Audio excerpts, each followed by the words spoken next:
What's going on YouTube? It's your boy Jared and me back with another video. In today's video we're going to be talking about is getting your dream car worth it at a young age.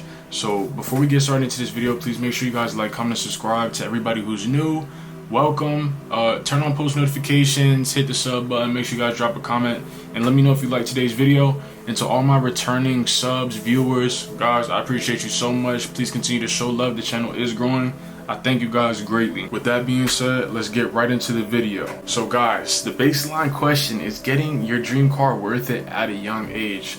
Now, just to give you guys some background information, I've had a number of cars. I've had a Scat Pack, I've had a Hellcat, I've had a C8 Corvette, and I have another Hellcat right now. So I've had a number of cars, pretty much a lot of your guys' dream cars I've had at a young age. All praise be to God. I'm only 22 years old and I've been in and out of pretty much like 4 cars, expensive cars at that. And I've had previous cars to those, but those are pretty much like the cars that kind of started up the YouTube and everything nevertheless. So I do have some skin in the game. I've lost a lot of money with the cars. I've had lots of thrill with the cars. So it's like a roller coaster. It's like a roller coaster. But nevertheless, we're going to be touching a few points just to kind of give you guys some guidance on maybe what you might want to do if you think it's worth getting, you know, your dream car or not, or one of your dream cars, you know. So the first thing that I have on my list is how do cars make me feel, you know. So if you guys, there's a lot of people who have multiple hobbies and stuff like that. I don't really have any hobbies, so cars is like my thing, you know what I'm saying? So I figured if I'm not blowing money on anything else, it's okay to have a car note.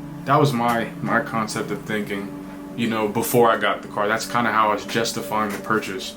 But truth is, I don't go out. I'm an extreme introvert. I don't go out. I don't do much. So my car is just kind of like, you know, my getaway. You know, just go for a long drive, hear the car, how it sounds, everything like that. That was my thrill. So the car made me feel good. Cars make me feel good. They do make me feel happy, right? Now, the next note is, you know, is it worth it from a financial standpoint? So you guys got to understand, pretty much everybody on YouTube that has cars, 9 times out of 10, they are financing their cars. And you guys got to keep in mind, rates right now, prime credit are anywhere between 6 and 7.5% with excellent credit. So you got to think, if you're paying 7 to 7.5% over 6 years or even 5 years, the amount of interest you're paying is actually ridiculous. And it just is what it is. It comes with it.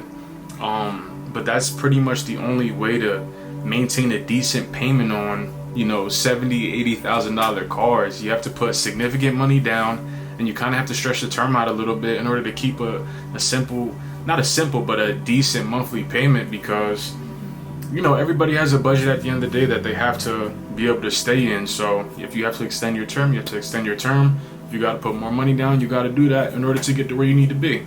So from a financial standpoint, I budget for every single one of my cars, so it's not like my car is killing my pocket or anything like that.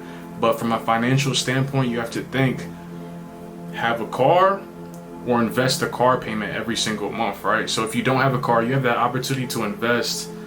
Let's say your note is $1,000. You have the opportunity to invest $1,000 a month back into yourself, into a side hustle, into your business, into a skill, into a certification, into a class, into a course. Like, there's so many different things that you can do that you could just keep.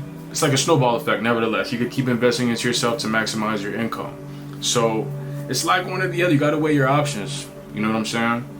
But nevertheless, based on all the books that I've read, all the people that I've talked to that are in way better positions than me, very old, and then also a little bit older than me, it's an asset game at the end of the day. And a car is not an asset. Assets put money into your pocket. Liabilities take money away from you. So a car is classified as a liability for sure, and that's just what it is. There's nothing that you can do that's going to change the fact. Cars are 100% liabilities. They don't help you. They mess up your debt to income ratio. Insurance is a pain. Insurance is actually high, because 9 times out of 10, the higher price the car, the higher the insurance. And a lot of people think that once you get the car that you're looking for, that you're gonna have peace of mind. Yes, it does feel good to look outside and see, you know, like, this is what I work hard for. It does feel really good. But there's also gonna be a side of anxiety when, you know, when you park your car, depending on the car you have, of course, but when you park your car, dings, dents, scratches, stuff like that. a lot of people don't talk about that part of having a really, really nice car. That shit stresses me out sometimes. Maybe it's just me. Maybe it's just me.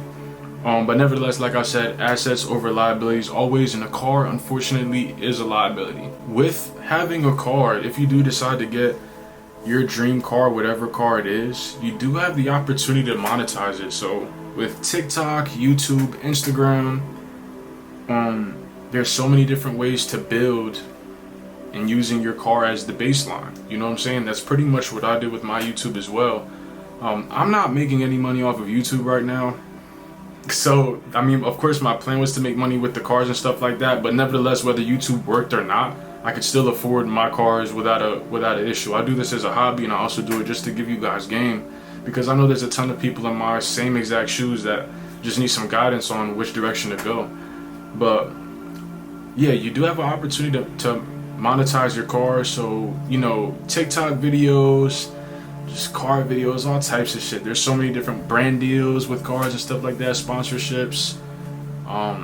There's tons of ways to monetize your car, so you have that route as well. But I don't want you guys to go ahead and buy your car thinking that this shit is just gonna start working out. Like, make sure you write everything out beforehand. Make sure you're already active on social media, you know how to work this shit, before you just bet on yourself that much to go put yourself in debt and then hoping that it works. So I don't want you guys to pretty much fuck yourselves thinking that, you know, this shit is gonna be easy, I'm gonna monetize, I'm gonna make so much money using my car and Instagram and YouTube. It doesn't work out for everybody. I've had a number of cars, I don't even have 2,000 subscribers yet, and I've been at this shit for a while. So that just goes to show, I'm not as consistent as I need to be, but it just kind of goes to show that, you know, this shit isn't sweet nevertheless. So I don't want you guys to go in debt over an idea, over like a dream that you have. Really write all this shit out, plan everything out, and if you feel good about it, then go for it. But overall, what I have bulleted on my journal is, do I regret my decision? Now, to be honest, I have mixed feelings on cars now. My first Hellcat, I got in an accident, it was totaled. So that kind of made me not want to drive that much anywhere, but I did miss it. So that's why I ended up getting, you know, 2 other cars. I only have 1 car now, I traded the Corvette already. Overall, cars are great, but financially, they don't make any sense. Like, once you write everything down on paper and you really just run the numbers, cars are literally stupid investments. The only time it makes sense to spend heavy money on a car is if that's what you truly value. And in my case, it's something that I value, so of course that's why I went ahead and bought a car. But financially, you guys just have to understand, you're taking on a loan for 6 years, 5 years, 4 years, whatever. You're paying a set amount of interest. You're making probably like $1,000 car payment every single month with significant money down. So you got to think, you're taking some of your freed up capital and putting it down on a car that's just going to depreciate. It's probably not going to make you any money. It's definitely, well, God willing, I want this to work out for you guys, but 9 times out of 10, you might not make your monthly payment on your car every single month. What I mean by that is, when you thought that you were going to start some type of social media shit with your car and it didn't work out that way, now you're just paying money out for your car. You know what I'm saying? So there's truly just so many different things and so many different weighing factors on which way to go. Financially, like I said, it truly doesn't make sense. Stupid car payment, insurance is high as hell, maintenance for expensive cars, you know, it's tough. But then on the flip side, it's the thrill, it's the joy, it's the compliments, it's the feel, you know, it's the peace of mind you get when you're behind the wheel. So you guys truly just have to weigh both options. I can't sit here and tell you which way to go, because truly it's all going to come down to what you value and what you're looking for in life.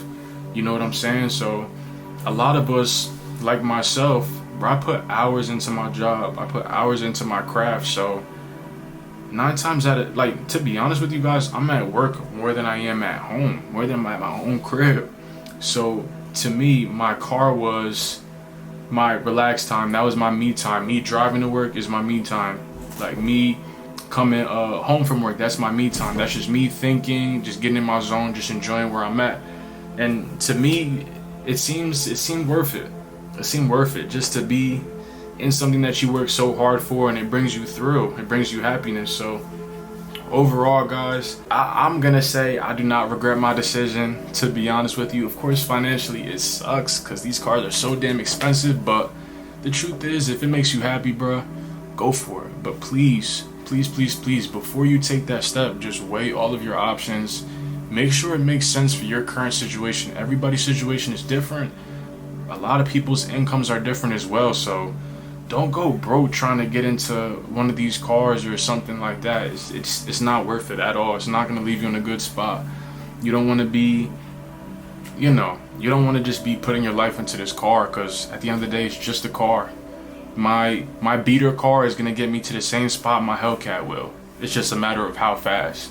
That's all. So I don't want you guys to go in debt and go too deep in debt over, a car, or spending your last on a car. I want you guys to be comfortable, and I want you guys to make an informed decision based on your current situation. So nevertheless, if you guys enjoyed this video, please make sure you guys like, comment, subscribe. I'll see you on the next one.